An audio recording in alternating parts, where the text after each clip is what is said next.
नमस्कार, स्वागत है आपका और मैं हूं आपके साथ लता। बड़ी खबर आपको बता रहे, जी हाँ, यूपी में योगी सरकार अब जल्द लागू कर सकती है जनसंख्या नियंत्रण कानून, क्योंकि राज्य विधि आयोग की ओर से कानून का मसौदा लगभग बनकर तैयार हो चुका है। जी हाँ, और अब जल्द ही राज्य सरकार को विधि आयोग की टीम अपना जनसंख्या कानून बिल का स्वरूप सौंपेगी। और ये भी साथ में आपको बताते चले कि 11 जुलाई यानी कि वर्ल्ड पॉपुलेशन डे के दिन जनसंख्या स्थिरता पखवाड़ा की भी शुरुआत की जाएगी। और यही बड़ी वजह है कि लगातार अब जनसंख्या कानून नियंत्रण बिल लाने के नाम से सपा, बसपा और कांग्रेस पार्टी की बौखलाहट शुरू होती हुई दिखाई पड़ रही है। हाँ, एक बार फिर से उत्तर प्रदेश में विपक्षियों को बड़ा झटका लगने वाला है, क्योंकि अब योगी सरकार ने 2 बच्चे ही अच्छे के संदेश को धरातल पर उतारने की तैयारी तेज कर दी है। जी हाँ, हालांकि लगातार 2 चाइल्ड पॉलिसी को लेकर पूरे देश के अलग अलग कोनों से मांगे उठ रही थी, और यही बड़ी वजह थी कि योगी सरकार की ओर से बड़ा फैसला लेते हुए राज्य आयोग को यह आदेश दिया गया था कि जनसंख्या नियंत्रण कानून को लेकर इस कानून को लेकर पूरा मसौदा तैयार किया जाए, जिसको लेकर लगभग अब आपको बता दें कि राज्य विधि आयोग की ओर से पूरे कानून का स्वरूप तैयार कर लिया गया है कि क्या क्या प्रावधान इसमें रखे जाएंगे और किस तरीके से इस बिल को, इस कानून को लोगों से लागू करवाया जाएगा। जी हाँ, हाल ही में हमने आपको तमाम रिपोर्ट्स दिखाई थी कि लगातार उत्तर प्रदेश में बढ़ रही भुखमरी, गरीबी और बेरोजगारी को ध्यान में रखते हुए उत्तर प्रदेश के विकास के लिए योगी सरकार की ओर से ये नया कानून लाने की बात सबके सामने रखी गई थी। और दरअसल यही बड़ी वजह थी कि राज्य विधि आयोग को सीएम के आदेश के बाद से ही लगातार ये लंबे समय से कयास लगाए जा रहे थे कि अब किसी भी वक्त उत्तर प्रदेश में जनसंख्या नियंत्रण कानून बिल लागू हो सकता है। लेकिन अब आपको बता दें कि वो घड़ी अब नजदीक है जब उत्तर प्रदेश में भी साफ तौर पर हम दो हमारे दो के कानून को लागू किया जाएगा। हालांकि लगभग आयोग की ओर से जनसंख्या कानून का मसौदा तैयार कर लिया गया है और कई अहम विषयों पर चिंतन करने के बाद अब जल्द ही आपको बता दें कि ये निधि आयोग अपनी जो रिपोर्ट बनाई गई है, जो कानून को लेकर पूरा मसौदा तैयार किया गया है, वो सरकार के आगे पेश करेगी, जिसके बाद राज्य सरकार इस कानून को लेकर, इस बिल को लेकर बड़ा फैसला लेने वाली है। जी हाँ, हालांकि लगातार निधि आयोग के तमाम बड़े अधिकारियों से, राज्य सरकार के प्रशासनिक अधिकारी से लेकर कई बड़े मंत्री इसको लेकर चर्चा कर रहे हैं। और यही बड़ी वजह है कि लगातार तमाम विपक्षी पार्टी के नेताओं की बौखलाहट साफ तौर पर सामने आती हुई दिखाई पड़ रही है, क्योंकि जिस तरीके से उत्तर प्रदेश में विधानसभा चुनाव नजदीक है और ऐसे में तमाम विपक्षी पार्टियां एड़ी चोटी का जोर लगाने में लगी हुई है, वहीं एक और जहां समाजवादी पार्टी इसे सिर्फ और सिर्फ ध्यान भटकाने की कोशिश बता रही है,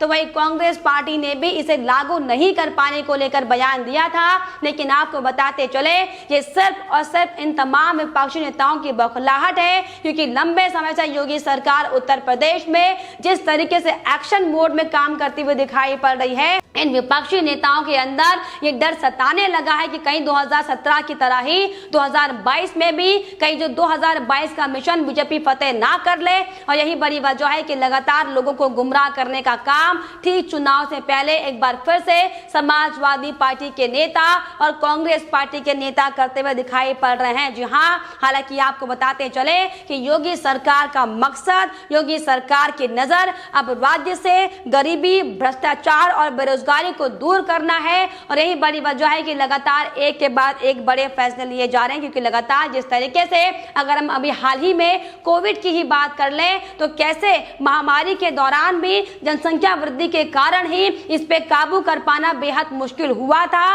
और किस तरीके से कई लोगों की कोरोना के संक्रमण के चलते के साथ साथ कैसे खाने के अभाव में भी भूख से और पानी के अभाव में लोगों की मृत्यु हो गई थी। दरअसल ये बड़ी वजह है कि योगी सरकार ने इन तमाम मसलों का संज्ञान लेते हुए उत्तर प्रदेश से गरीबी, बेरोजगारी और पानी और खाने के संकट को देखते हुए प्रदूषण और साथ ही साथ हेल्थ केयर सिस्टम पर जिस तरीके से बर्डन पड़ा था, इन तमाम बिंदुओं पर खास तौर पर चर्चा करने के बाद ये बड़ा फैसला लिया गया है। क्योंकि जिस तरीके से हम देश के अलग अलग कोने की बात करें, अलग अलग राज्यों की बात करें, तो हर राज्यों से लगातार ये मांगे उठ रही थी। और सुप्रीम कोर्ट में भी आपको बताते चले कि कई बुद्धिजीवियों से लेकर तमाम ज्ञानी लोगों ने अपनी ये मांग की थी कि अब केंद्र सरकार की ओर से भी इस जनसंख्या नियंत्रण कानून को लेकर कोई बिल बनाना चाहिए, ताकि जिस तरीके से दुगनी और चौगुनी तेजी के साथ जो भारत में लगातार जनसंख्या वृद्धि हो रही है, अगर इस पर कंट्रोल नहीं किया गया तो 2025 आने तक हम चीन की भी जनसंख्या को पार कर देंगे। और यही बड़ी वजह है कि लगातार अब अलग अलग राज्य जनसंख्या नियंत्रण पर कानून लाने की बात कर रहे हैं। हालांकि असम की बिस्वा सरकार भी इस कानून को लागू करने का ऐलान कर चुकी है, लेकिन अब आपको बताते चले कि उत्तर प्रदेश में भी साफ तौर पर बढ़ती आबादी को ध्यान में रखते हुए जनसंख्या कानून बिल लाने का मसौदा लगभग तैयार कर लिया गया है। और ये भी साफ तौर पर आपको बताते चले कि योगी सरकार की ओर से ये पहले भी आगाह किया गया है कि अगर जनसंख्या कानून बिल को नहीं माना जाएगा तो उन्हें कोई भी सरकारी सुविधाएं नहीं दी जाएगी। जिसके 2 बच्चे होंगे सिर्फ उन्हें ही, उनके परिवार वालों को ही सरकारी सुविधाओं का लाभ मिलेगा। यानी कि साफ तौर पर अगर किसी भी तरीके से इस कानून के खिलाफ जाने की कोशिश तमाम लोग करते हैं तो उन्हें इसका भारी खामियाजा भुगतना पड़ेगा। जी हाँ, और इसका खामियाजा ये भी साफ तौर पर हो सकता है कि सरकारी सुविधाओं से वंचित रखने के साथ ही आर्थिक दंड भी दिया जा सकता है। तो साफ तौर पर जिस तरीके से एक के बाद एक कड़ी कार्रवाई योगी सरकार तमाम तरह के मसलों पर और मुद्दों पर करती हुई दिखाई पड़ रही, दरअसल यही बड़ी वजह है कि लगातार तमाम विपक्षी नेता, फिर चाहे वो समाजवादी पार्टी क्यों ना हो, चाहे कांग्रेस पार्टी के नेता ही क्यों ना हो, सिर्फ और सिर्फ अपनी छवि को चमकाने के लिए, योगी सरकार की छवि को बदनाम करने के लिए तमाम तरह की बातें बोल रही हैं। क्योंकि हम सब जानते हैं कि किस तरीके से समाजवादी पार्टी से लेकर कांग्रेस के तमाम नेता सिर्फ और सिर्फ अल्पसंख्यक जाति के लोगों पर अपनी वोट बैंक की राजनीति करते हैं। और यही बड़ी वजह है कि अगर जनसंख्या कानून साफ तौर पर उत्तर प्रदेश में आता है तो इन वोटों को साधने में इन तमाम विपक्षी नेताओं को परेशानी होगी। और यही बड़ी वजह है कि लगातार योगी सरकार के खिलाफ झूठी और भ्रामक बातें फैलाने का काम तमाम विपक्षी पार्टी कर रही है। लेकिन आपको बताते चले कि योगी सरकार अपना कदम इस ओर आगे बढ़ा चुकी है। और इसी कड़ी में अब 11 जुलाई यानी कि वर्ल्ड पॉपुलेशन डे के दिन भी जनसंख्या स्थिरता पखवाड़े की शुरुआत भी की जाएगी, जिसमें साफ तौर पर दंपतियों की काउंसलिंग की जाएगी और मोबाइल वैन चलाकर भी लोगों को जागरूक किया जाएगा कि कैसे सिर्फ और सिर्फ 2 बच्चों के कानून का पालन करने पर उन्हें क्या क्या सुविधाएं मिलेंगी और किस तरीके से 2 से ज्यादा बच्चे पैदा करना उनके लिए नुकसान साबित हो सकता है। इन तमाम मुद्दों को लेकर अब एक टीम हालांकि बनाई गई है, वो 11 जुलाई से अपने पखवाड़े की शुरुआत करेगी और लोगों के घर घर जाकर लोगों को जागरूक करने का काम किया जाएगा। लेकिन आपको बता दें कि जिस तरीके से एक के बाद एक बड़े कदम योगी सरकार की ओर से उठाए जा रहे हैं, इसको लेकर अब उत्तर प्रदेश के अलावा तमाम अन्य राज्यों से भी योगी सरकार के इस काम की सराहना हो रही है।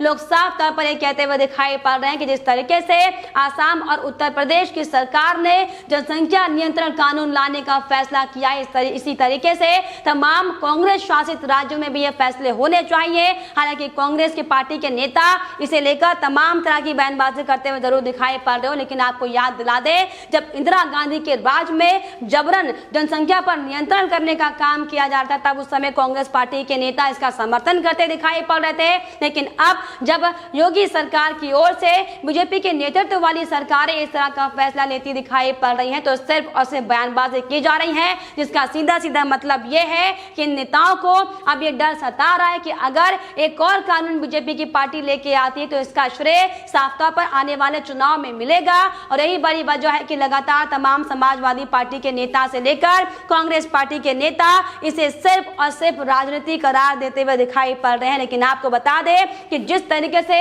उत्तर प्रदेश से लेकर अलग अलग राज्यों में महंगाई बढ़ रही है, बेरोजगारी बढ़ रही है, कोरोना काल में जिस तरीके से लोगों की जानें गई हैं, ये तमाम ये अहम मुद्दे हैं जिनको ध्यान में रखते हुए सरकारों की ओर से ये फैसला लिया जा रहा है। हालांकि हमने आपको तमाम रिपोर्ट्स भी दिखाई कि कैसे उत्तर प्रदेश से लेकर अलग अलग राज्यों में ही नहीं बल्कि पूरे देश से ये मांग उठ रही थी कि जनसंख्या नियंत्रण कानून लाया जाए ताकि लगातार जो समस्याएं पैदा हो रही हैं इस भारत में, देश की अर्थव्यवस्था से लेकर हर एक क्षेत्र में उसको कम किया जाए। हालांकि इसको लेकर आपको बताते चले कि अखाड़ा परिषद के अध्यक्ष नरेंद्र गिरि ने भी साफ तौर पर बयान दिया था और इस कानून को लागू करने को लेकर योगी सरकार के कामों की, इस पहल की शुरुआत की, एक सराहना की थी। उन्होंने साफ तौर पर यह कहा था कि साधु संत पहले से ही लंबे समय से ये मांग करते आए हैं कि देश में लगातार बढ़ रही जनसंख्या पर नियंत्रण होना चाहिए और उन्होंने ये भी साफ तौर पर कहा था बयान देते हुए कि अगर इस कानून के तहत हिंदू 2 बच्चे पैदा करते हैं तो मुसलमानों को भी 2 ही बच्चे पैदा करने पड़ेंगे, नहीं तो हमारा देश संकट में आ जाएगा और हिंदुओं का देश में रहना मुश्किल हो जाएगा। लेकिन आपको बताते चले कि अब तमाम मुश्किलों को ही खत्म करने के लिए योगी सरकार की ओर से बड़ा प्रयास किया गया है। हालांकि अब बहुत जल्द राज्य विधि आयोग की टीम योगी सरकार को अपनी रिपोर्ट पेश करेगी, जिसके बाद साफ तौर पर यूपी में योगी सरकार की ओर से जनसंख्या नियंत्रण कानून लागू किया जाएगा। लेकिन फिलहाल इस पर आपकी क्या राय है हमें कमेंट बॉक्स में जरूर लिखिएगा। साथ ही साथ हमारे चैनल को सब्सक्राइब करना भी ना भूलें।